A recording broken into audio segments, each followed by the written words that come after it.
Hello, dear students. Today we will see measurable properties of gases. In previous video lecture, we have seen characteristic properties of gases. Okay.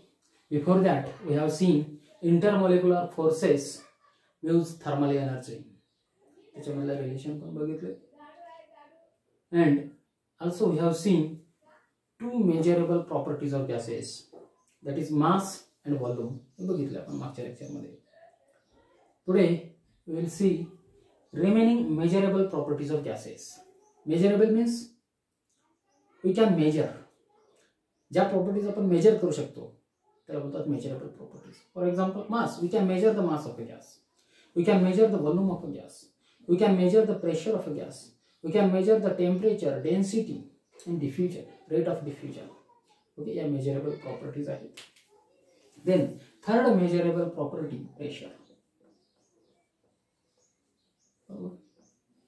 We can measure the pressure of a gas. बरोबर, pressure. P ने denote केलं. Pressure measure करू शकतो आपण. मग pressure काय असतं? Pressure is nothing but the force per unit area. बरोबर, pressure काय? Pressure is nothing but the force per unit area. P is equal to F by A. बरोबर. Pressure ची डेफिनेशनच आहे, तुम्ही शिकला असाल, force per unit area. Okay. Then force चे unit काय? न्यूटन. एरियाचे युनिट काय? Metre square. मीटर मध्ये असेल तर. देन प्रेशरचे युनिट काय होईल? Newton per metre square. This is the unit of a pressure. Okay.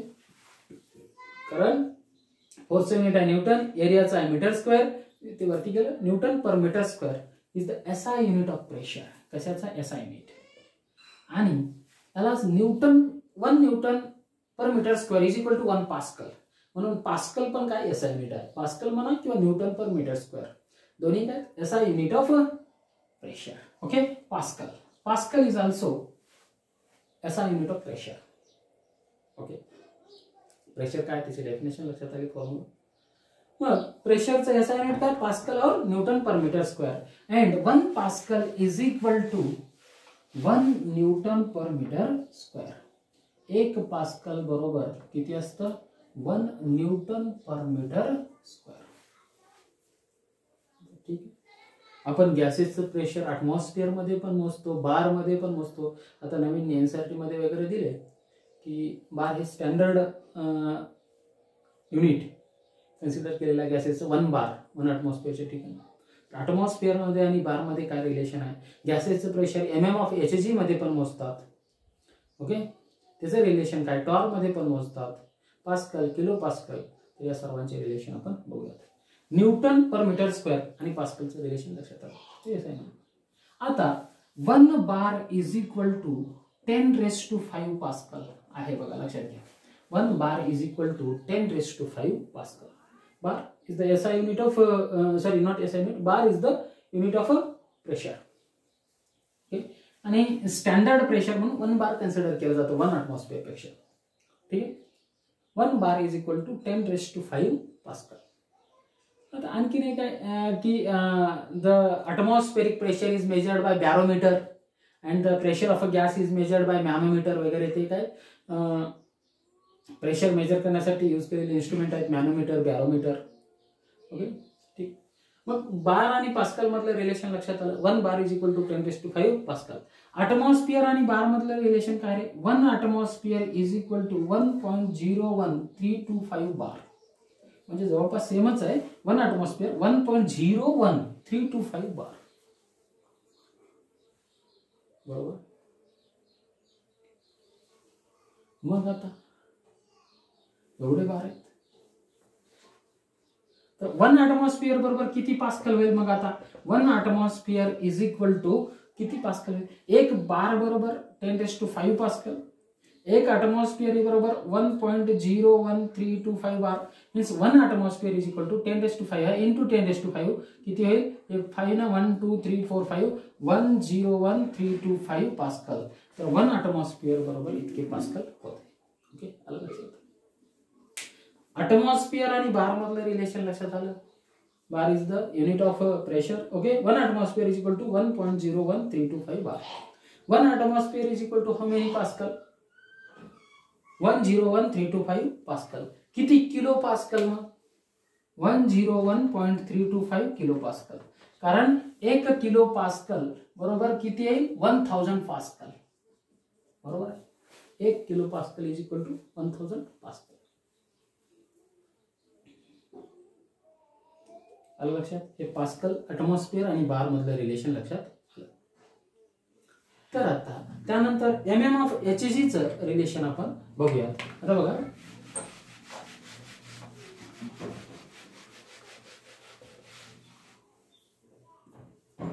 One atmosphere is equal to 760 mm of Hg. Mm of Hg is also unit to measure the pressure. 760 mm of Hg. mm millimeter, centimeter किती होतं? 1 atmosphere is equal to 76 centimeter of Hg. Okay. 1 centimetre of Hg is equal to 10 mm of Hg. बरोबर आहे. तर 760 mm of Hg is equal to 760 torr. Torr मध्ये sir मोजलं 1 mm of Hg म्हणजे 1 Tor. 760 mm of Hg म्हणजे 760 torr. Torr is also unit of pressure. Okay, या सर्वांचं relation तुम्हाला लक्षात आलं. 760 mm of Hg म्हणजे 760 टॉर. आणि 1 atmosphere बरोबर किती असतं? 760 mm of Hg. Okay. Centimetre of Hg म्हटलं तर 1 atmosphere is equal to 76 centimetre of Hg. Okay. तर यावेळेला सर्व गोष्टी आल्या लक्षात तुम्हाला. मेजरेबल प्रॉपर्टीज ऑफ गॅसेस मध्ये प्रेशर आलं लक्षात. प्रेशरचं SI युनिट काय? पास्कल और newton per metre square. Okay. Pressure is nothing but the force per unit area. आणि त्याच्या बाकीच्या युनिट मधलं रिलेशन तुम्हाला लक्षात आलं. Then next measurable property temperature.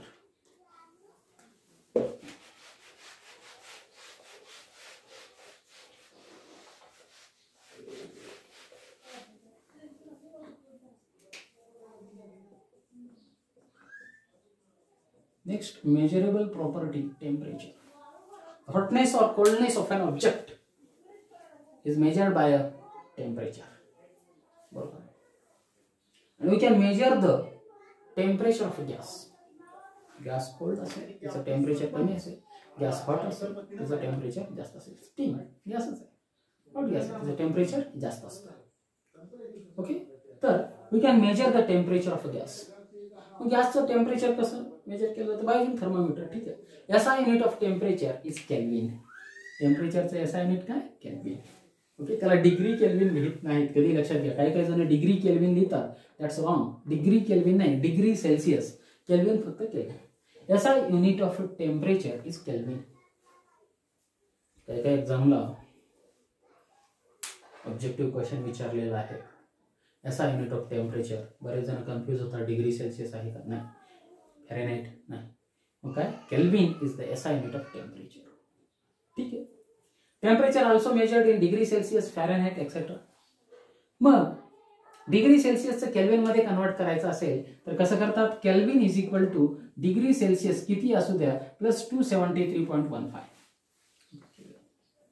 म्हणजेच 0 डिग्री सेल्सिअस असेल तर किती केल्विन? 273.15 केल्विन. काही काही अप्रॉक्सिमेट 273 केल्विन लिहितात, चालतं.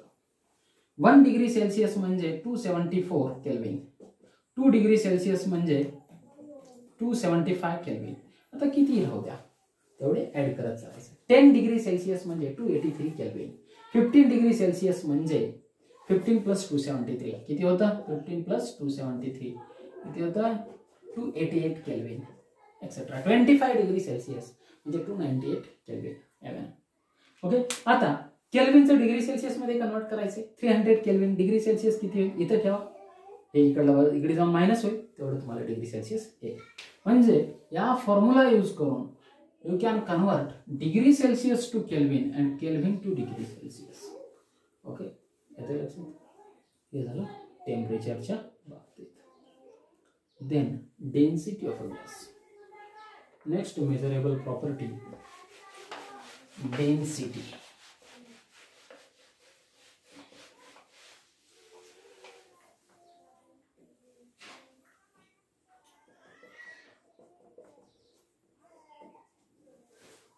डेन्सिटी.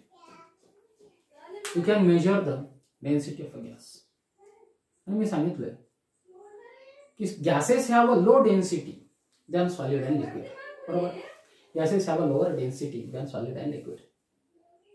हे आपण कॅरेक्टरिस्टिक प्रॉपर्टीज ऑफ गॅसेस बघितलं.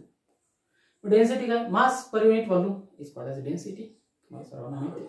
समजा एक व्हॉल्यूम आहे, स्पेसिफिक व्हॉल्यूम आहे 1 decimetre cube.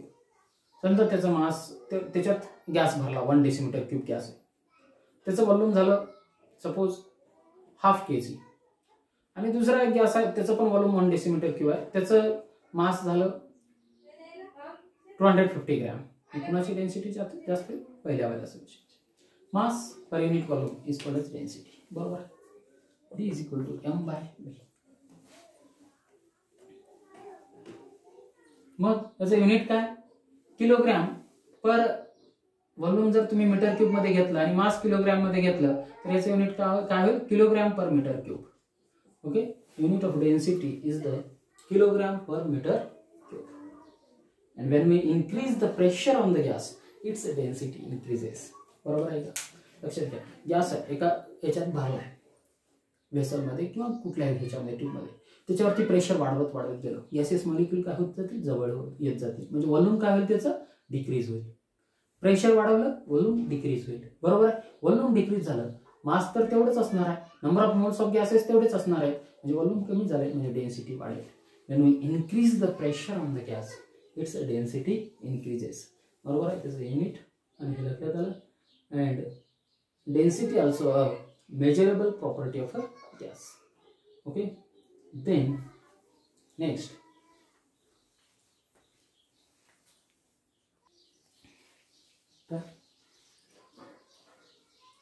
in case of gases, density is measured with respect to hydrogen gas. With respect to hydrogen gas.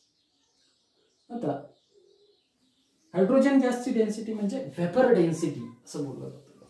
आता तिथे एक फॉर्म्युला आहे, vapour density VD. Vapour density is equal to molecular mass और molar mass of compound upon 2. Formula. आता molar mass बरोबर काय? 2 into vapour density. आपण formula एक लक्षात ठेवा. Molar mass is equal to 2 into VD. VD म्हणजे वेपर डेन्सिटी. ओके. हे फॉर्म्युला लक्षात आलं. डेन्सिटीच्या बाबतीत तुम्हाला लक्षात आलं. ओके. तर next measurable property of gases is diffusion. दुसरी मेजरेबल प्रॉपर्टी आहे diffusion. 6th measurable property of gases diffusion. आपण कॅरेक्टरिस्टिक प्रॉपर्टीज ऑफ गॅसेस पाहत असताना डिफ्युजन बघितलंय. ओके. डिफ्युजन म्हणजे काय रे? Mixing of gases and form a homogeneous mixture of gases. Gases have a property of diffusion. मी सांगितलं गॅसेस काय करतात? एकमेकात लवकर मिक्स होतात. ऑक्सिजन आणि नायट्रोजन लगेच मिक्स होऊन जातो आणि फॉर्म अ होमोजिनियस मिक्सचर. काय फॉर्म करतं? Homogeneous mixture. आता होमोजिनियस मिक्सचर म्हणजे तुम्हाला माहिती असेल, water mixed into the milk form a homogeneous mixture. बरोबर. वॉटर मिल्क मध्ये मिक्स करेल होमोजिनियस मिक्सचर, कारण त्याच्यामध्ये ओळखता येत नाही वॉटर कुठं आहे मिल्क कुठं. Ethyl alcohol mixed into the water form a homogeneous mixture. Such type. Oxygen mixed with nitrogen form a homogeneous mixture. Okay. Means gases mixes with one another and form a homogeneous mixture, and that property is called as diffusion. त्याला काय बोलतात? Diffusion. ठीक आहे. मग rate of diffusion of gases is very high. बरोबर आहे. Rate of diffusion, diffuse म्हणजे mix होणे. Rate of diffusion is equal to the volume of gas diffused. त्याचा फॉर्म्युला आहे क्या? volume of gas diffused upon time required to diffusion. Time required for diffusion in second. शक्यतो कारण diffuse व्हायला time जास्त नाही लागत. In second. ओके. हा रेट ऑफ डिफ्युजनचा फॉर्म्युला आहे. एक समजा 10 सेकंद झाले. 10 सेकंदात किती गॅस डिफ्यूज झाला तर त्याच्यावरनं त्या गॅसचं रेट ऑफ डिफ्युजन काढता येतं. मग याचं युनिट काय? Volume of gas diffused in litre और decimetre cube per second. Okay. Unit of rate of diffusion of a gas is a decimetre cube per second. Okay, हे SI युनिट आहे त्याचं. दुसरं एक युनिट आहे centimetre cube per second. But SI unit कोणतं हे, आणि centimetre cube per second. Centimetre cube काय, डेसिमीटर क्यूब काय हे आपण बघितले मागच्या लेक्चरमध्ये. ठीक आहे, मग या झाल्या मेजरेबल प्रॉपर्टीज ऑफ गॅसेस. बघितल्या कोणत्या कोणत्या बघितल्या, mass, volume, pressure, temperature, density and diffusion. Okay, या मेजरेबल प्रॉपर्टीज आहेत गॅसेसच्या, ते बघितले. नेक्स्ट पॉईंट आहे गॅसियस लॉज. बघा आता गॅसियस लॉज याच्यावरती बरंचसं काही आहे. Boyle's law, Charles law, Gay Lussac's law, Avogadro's law, त्यानंतर पुन्हा आयडियल गॅस इक्वेशन, त्यानंतर कंबाईंड गॅस इक्वेशन, हे सर्व आपल्याला शिकायचे, त्यांचे डेरिव्हेशन्स. ओके, ते लॉज व्यवस्थित समजून घेऊन त्याच्यावरती न्यूमेरिकल्स करायचे. ओके, हा चॅप्टर आहे. पुन्हा मग आता कायनेटिक थेरी वगैरे नंतर आहे. तर आपण नेक्स्ट पॉईंट बघूयात, गॅसियस लॉज.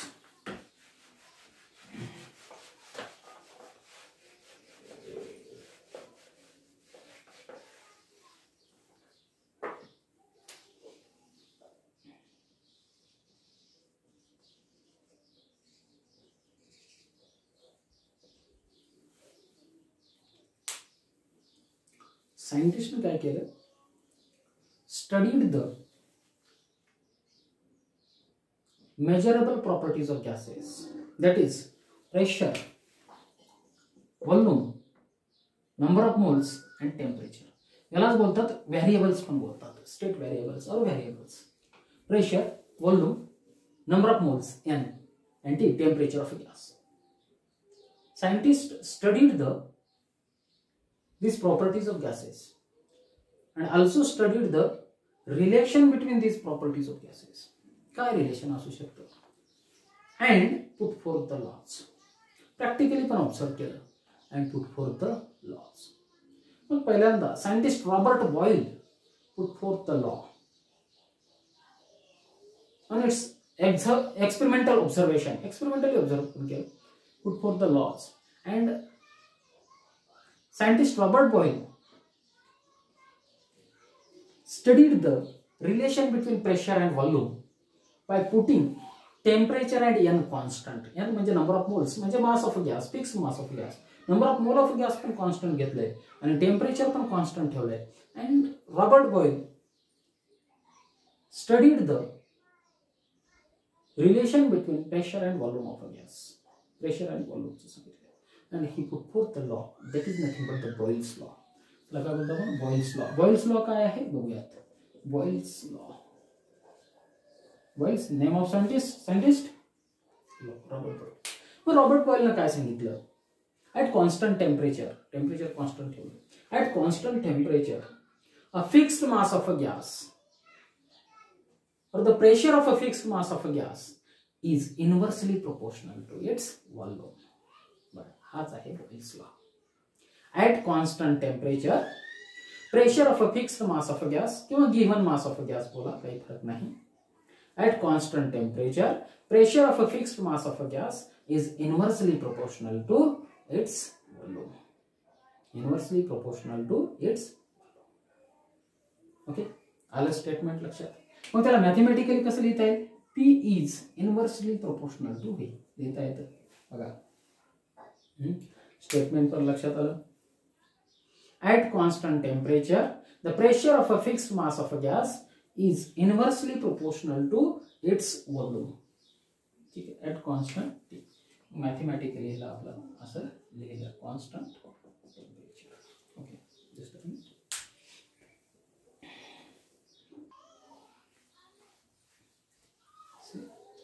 आलं लक्षात, बॉइल्स लॉचं स्टेटमेंट आणि हे मॅथमॅटिकल रिलेशन. बघा स्टेटमेंट आणखी एकदा ऐका. At constant temperature, the pressure of a fixed mass of a gas is inversely proportional to its volume. Mathematically it is written as this way. मग त्यानंतर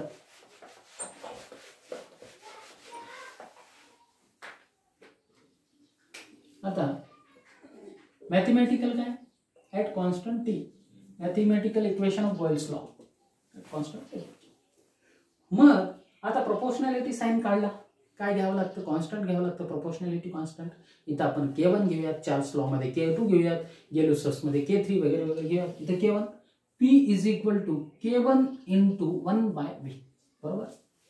ठीक आहे, K1 प्रोपोर्शनॅलिटी कॉन्स्टंट, इथे constant आहे. मग हा V इकडे आणला, काय होईल, PV is equal to K1. Means Boyle's law can also be stated that at constant temperature the product of pressure and volume of a given mass of a gas is equal to constant. The product म्हणजे multiplication, product of pressure and volume of a given mass of a gas is equal to constant at constant temperature. P is equal to K. म्हणजे याचा अर्थ काय होतो, suppose एखादी gas fill up केलाय container मध्ये, suppose एक कंटेनर आहे बघा, एक्सपेरिमेंटली पण इमॅजिन करा, याच्यात गॅस आहे, या गॅसचं व्हॉल्यूम आहे 200 सेंटीमीटर क्यूब म्हणजे 200 ml. याच्यावरती हा पिस्टन आहे, आता या टायमाला याचं प्रेशर आहे 1 atmosphere. ओके, काय केलं मी, पिस्टनना आणखी थोडं खाली आणलं, प्रेशर इन्क्रीज केलं, व्हॉल्यूम काय होईल, डिक्रीज होईल, बरोबर आहे. प्रेशर वाढवलं, व्हॉल्यूम कमी होईल, म्हणजे pressure is inversely proportional to volume of a gas at constant temperature and number of moles. मग जर समजा प्रेशर मी 2 atmosphere केलं तर व्हॉल्यूम त्याचं 100 सेंटीमीटर क्यूबच होणार आहे. आता याचं P इंटू व्ही किती आहे, आता या कंडिशनला याचं P इंटू व्ही, प्रेशर आहे 1 atmosphere, व्हॉल्यूम आहे 200, 1 इंटू 200 किती आहे, कॉन्स्टंट 200 आहे. ठीक आहे, मग गॅसचं प्रेशर मी काय केलं, इन्क्रीज करून डबल केलं, 2 atmosphere केलं, त्यावेळेस व्हॉल्यूम 100 सेंटीमीटर क्यूबच होणार आहे. ओके, म्हणजे इथं 2 केलं तर हे किती होईल, 100, म्हणजे पीव्ही काय आलं, कॉन्स्टंट आलं. PV is equal to K, constant. Okay, product of pressure and volume of gas is constant at constant temperature. Okay, म्हणजे आपण असं पण लिहू शकतो, P1 V1 is equal to P2 V2, P1 V1 is equal to P2 V2, P2 V2 is equal to P3 V3 and etc. हा formula पण लक्षात ठेवा आणि हा पण लक्षात ठेवा for numericals. PV is equal to constant and P1 V1 is equal to P2 V2. Experimentally पण तुम्हाला लक्षात आलं, सोपं आहे हो. गॅसवरती प्रेशर द्या, व्हॉल्यूम कमी होतं, संपलं. किती कमी होतं, त्यांच्या रिलेशन मध्ये, कारण PV is equal to constant असतं. ओके, एवढा गॅस समजा या दोघांचा इथं आता किती आलंय, मल्टिप्लिकेशन 200 आलंय P इंटू व्ही चं. समजा प्रेशर आपण 1.5 केला, त्या रिलेशन मध्ये काय होईल, त्याचं व्हॉल्यूम होईल. सपोज प्रेशर आपण इन्क्रीज केलं 1.5 ला, आता इथं किती होतं, 1 into 200 is equal to 1.5 into V2. यावेळेला 200 upon 1.5 is equal to V2, यावेळेला त्याचं व्हॉल्यूम. ओके ओके, येते लक्षात. म्हणजे प्रेशर किती इन्क्रीज केलं त्याच्यावर त्याचं व्हॉल्यूम आपल्याला फाइंड आउट करता येईल. Okay, P1 V1 is equal to P2 V2. Boyle's law सर्व लक्षात आलं. त्यानंतर graphical representation of Boyle's law, graphical representation.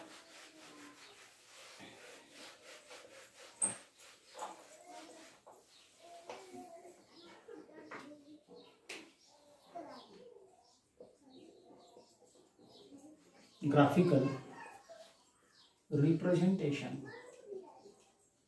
of Boyle's law. Graphical representation of Boyle's law. आता बघा, when we plot the graph between pressure and volume at constant temperature of a gas, हा y axis आहे, हा x axis आहे. Okay, या axis वरती pressure घेतलं, या ऍक्सिस वरती व्हॉल्यूम घेतलं ऍट कॉन्स्टंट टेम्परेचर, त्यावेळेस त्याचा ग्राफ कसा येईल,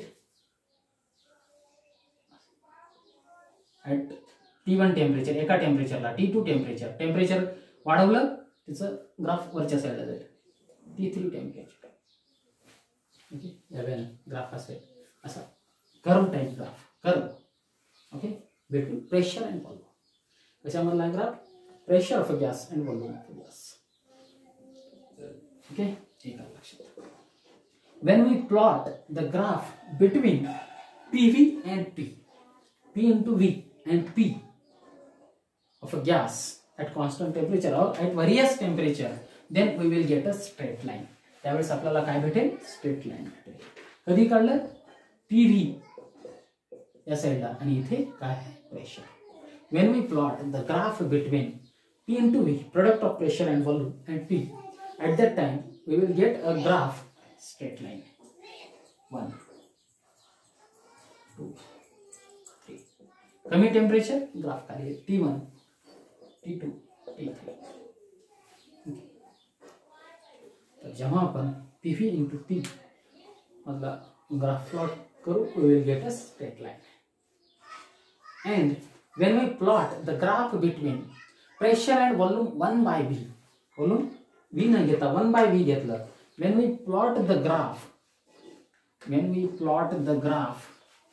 between, कशामध्ये ग्राफ प्लॉट करायचं? When we plot the graph between pressure on y axis and volume न घेता 1 by V घेतलं on x axis, then we will get a graph of straight line passing through origin.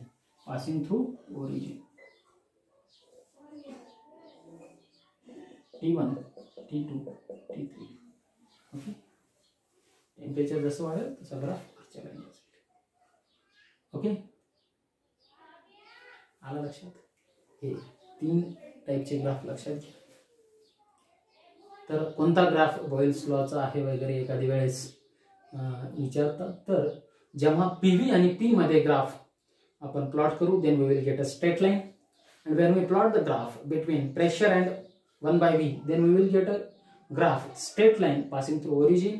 And when we plot the graph between pressure of a gas and volume of a gas, then we will get a curves. Okay, यावेळेला आहे graphical representation of Boyle's law. Okay, ठीक आहे. आणखी या ठिकाणी एक प्रश्न, जर प्रेशर डबल केलं व्हॉल्यूम हाफ होईल, प्रेशर हाफ केलं व्हॉल्यूम डबल होईल, म्हणजे P into V काय असतं? कॉन्स्टंट असतं. ओके, त्यावेळेला ठीक आहे.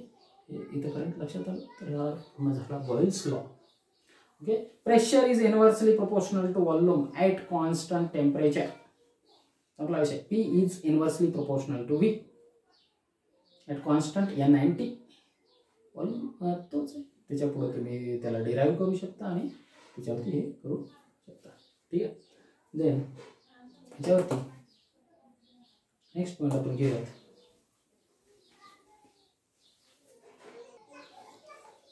Next point, Boyle's law in terms of density of a gas. बघा, Boyle's law काय आहे ते तुम्हाला कळलं. PV is equal to K or K1, P1 V1 is equal to P2 V2, P2 V2. हा Boyle's law. ठीक आहे. मग आता तुम्ही एक इमॅजिन करा की जेव्हा सपोज एखाद्या सिलेंडर मध्ये गॅस आहे, त्याचं काहीतरी सर्टन व्हॉल्यूम आहे आणि प्रेशर आहे. सपोज आपण पिस्टन वरतून खाली नेला, म्हणजे प्रेशर वाढवलं, त्याचं व्हॉल्यूम काय होईल? कमी होईल. व्हॉल्यूम कमी होईल म्हणजे ते मॉलिक्युल्स काय होतील? जवळजवळ येतील, म्हणजे त्याची डेन्सिटी काय होईल? वाढेल. मास तर तेवढंच राहणार आहे, मास बाय व्हॉल्यूम. व्हॉल्यूम कमी झालं म्हणजे डेन्सिटी काय झाली? इन्क्रीज झाली. ओके, म्हणजे if a pressure of a gas increases, its density also increases. Means pressure of a gas is directly proportional to D. This is the relation आपल्याला prove करायचं. Pressure of a gas is directly proportional to the density of a gas. Pressure वाढवलं, volume कमी झालं, त्याची density वाढली. Okay, बरोबर. मग Boyle's law ने काय केलं? PV is equal to K1. हा बॉयल्स लॉ आहे गॅसेसचा. At constant temperature T, at constant temperature. ठीक आहे. मग आता बट डेन्सिटी, बट किंवा याला आपण असं लिहू शकतो P is equal to K1 into 1 by V. Okay, आहे असं आहे, अगोदरच आहे. ओके, त्यालाच आपण रिअरेंज केलं होतं. किंवा त्याला असं लिहू शकतो आपण V is equal to K1 into 1 by P लिहू शकतो. बरोबर आहे. हा V इकडे आणला, P तिकडे नेला. बरोबर. But density D is equal to M by V आहे, तुम्हाला माहित आहे. Mass per unit volume. Okay, म्हणजे डेन्सिटी डी, म्हणजे व्ही बरोबर याला कसं लिहिता येईल, व्ही बरोबर व्ही इज इक्वल टू, हा व्ही इकडे घेतला, डी इकडे घेतला, काय एम बाय डी लिहिता येईल बघा. व्ही इज इक्वल टू, हा व्ही इकडे घेतला, डी इकडे घेतला, हे डेन्सिटीचा फॉर्म्युला आहे. D is equal to M by V, हा व्ही इकडे घेतला, डी खाली घेतला, V is equal to M by D. ही व्हॅल्यू काय करा, इथे पुट करा, V is equal to M by D.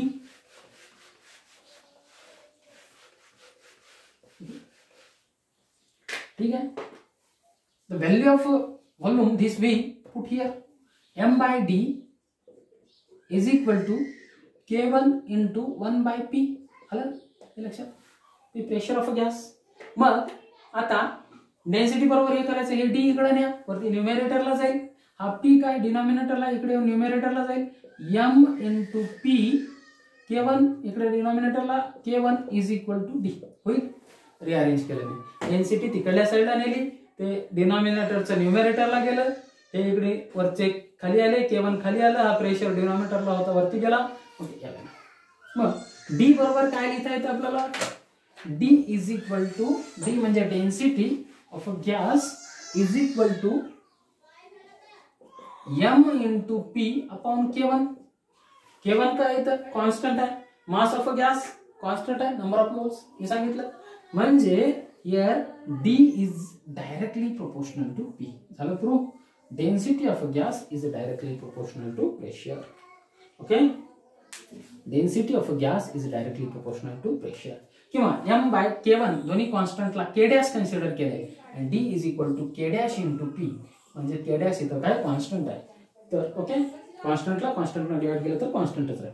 Okay, D is equal to K dash into P means density of gas is directly proportional to pressure.